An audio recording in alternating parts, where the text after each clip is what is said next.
Hello from Iowa.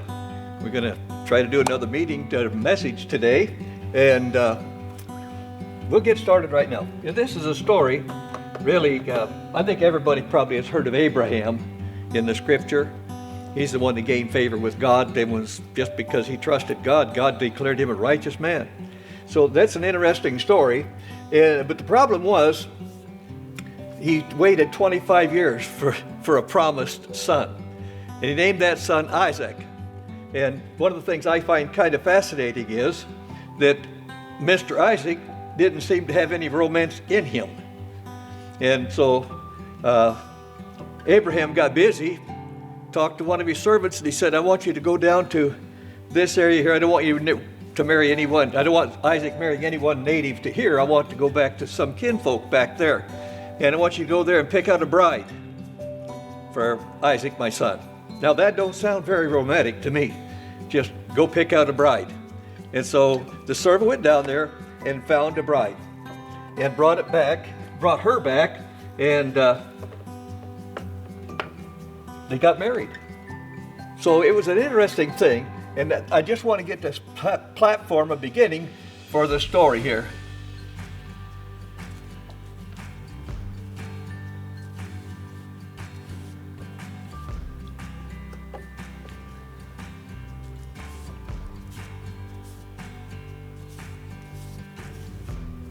Now you know where I'm going with this one, don't you?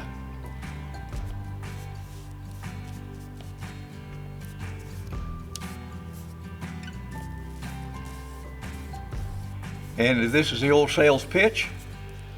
See a lot of ads today about just go ahead and buy it, and you can have it interest-free for 60 months or whatever it is. And so there's always that lure of going ahead and stepping out over your head. And this is just one of those stories I wanted to get pointed out today. It says, buy now and what? Pay later. That's so much a part of our life today. Well, I want to tell you a story about this now. We've got Isaac, and Isaac is married.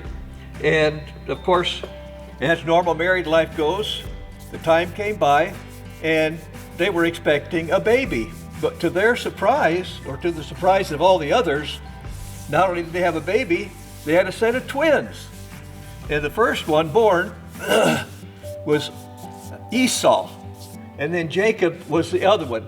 And I can imagine it was a real joy for Isaac and Rebekah to just watch those two boys growing up. Those two guys would be out there doing their thing. They're totally different personalities, apparently, but that's kind of the way it was. And so Isaac and Rebekah, you could just see them enjoying a set of twin boys, and I don't know how rare that was in those days, but it was this time that they were enjoying those two boys, Jacob and Esau. And as they grew up and life began to take on more of, I presume, the teenage years on up. Oh, by the way, Isaac was 40 years old when he got married, and he was 40 years old when he had his first child. So kind of a slow starter there. He was no kid when this all took place. So Isaac and Jacob would go do their thing, and these were just younger guys, but they started seeing the attitude and aptitude they had. And one thing was, as they grew older, there was kind of the idea they had, like typical kids, you have to find out what their interests are and help them develop that interest. Well, as it turned out, Esau turned out to be a man of the field and a hunter, apparently. And so he would go hunting, and that's what I've got over in this picture here, that Mr. Esau would grab his equipment and head for the timber, because that was his thrill in life, is to go out and hunt. And so he'd head for the timber, and Mr. Jacob would tend the garden, or whatever he did back then, because he was more of the domesticated guy and would take care of things at home. And none of that. Now, this is not the right thing to do, but as it turned out, they had favorites. Guess who favored Mr. Esau? His dad. His dad thought that was really great that Mr. Esau was an outdoorsy person, out to do things like that. But on the other hand, there was Jacob, and he was kind of his mama's pet. and he'd kind of hang around the house and take care of things at home and all those kind of things. And Esau would be out hunting. And here's where the story really begins. One day, Mr. Jacob was working there, and Mr. Esau came to him, and I don't know that they had a conflict at that particular time, but they were so different in their ways of doing things. And so Mr. Esau be out doing those kind of things. And one day, Mr. Esau came toward home. He had a day of hunting, but didn't do good at it. And as he came home, there's Mr. Jacob doing what he liked to do. He's got a pot of stew on cooking away. And Esau comes up and he sees that pot of stew. And of course you can imagine what he said next was, "Hey, Jacob, give me some of that stew." Now what do you think Jacob's going to say?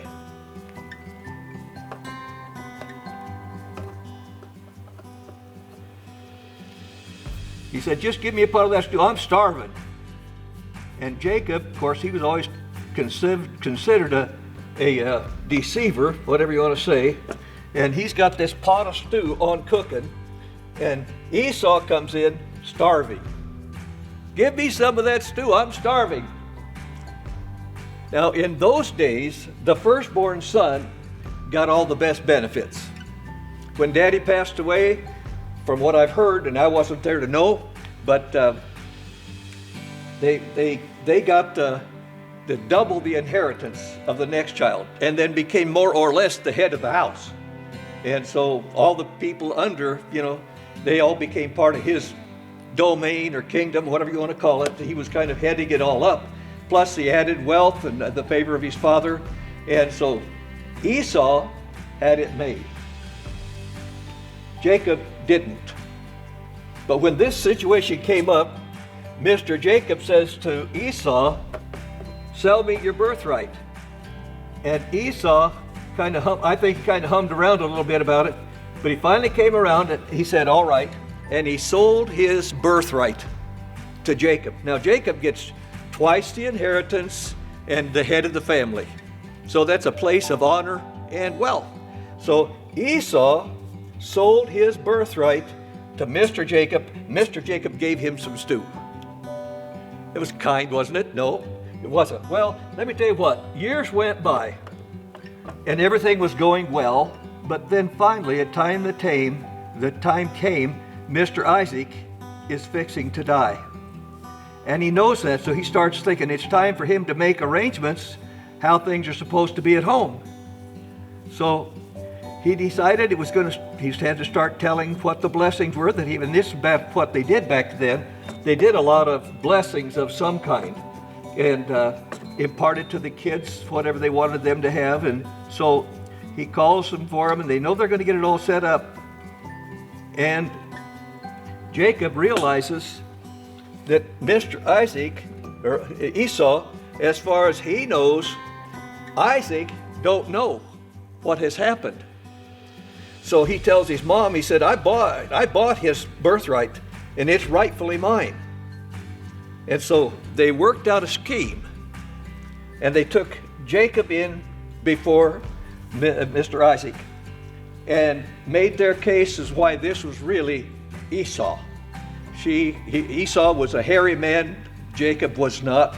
And so Jacob's mom got some goat hide put on his hands and put some other smelly stuff on him so that Mr. Isaac, who was pretty much blind at the time, and Jacob goes before him, and Isaac asked, who is this? And he said, this is Isaac, or Esau. And Isaac said, well, that voice don't sound right. Come here.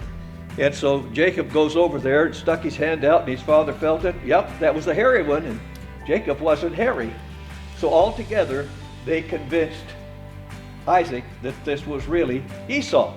So what they did then, they fixed a pot of stew, because that's what Isaac requested, and they fixed up I suppose a goat or something like that, and cooked it and served it to Mr. Isaac. And Isaac thought, well, that's wonderful. This is my son. So he imparted to him that blessing. Mr. Esau had gone hunting. And when he went out hunting, he was out there evidently quite a while. And because when Isaac had heard that this was Esau, he said, boy, that was quick. You got a deer quick, didn't you, that time? So when Esau finally comes back into the house, Jacob's already gone out and got the gift he was looking for. And Esau comes in, and his father says, and who are you? Well, I'm Esau, your son. And then Isaac about had a fit. He just fell to pieces because he knew he'd been deceived. And Mr. Esau began to beg his father, give me my birthright.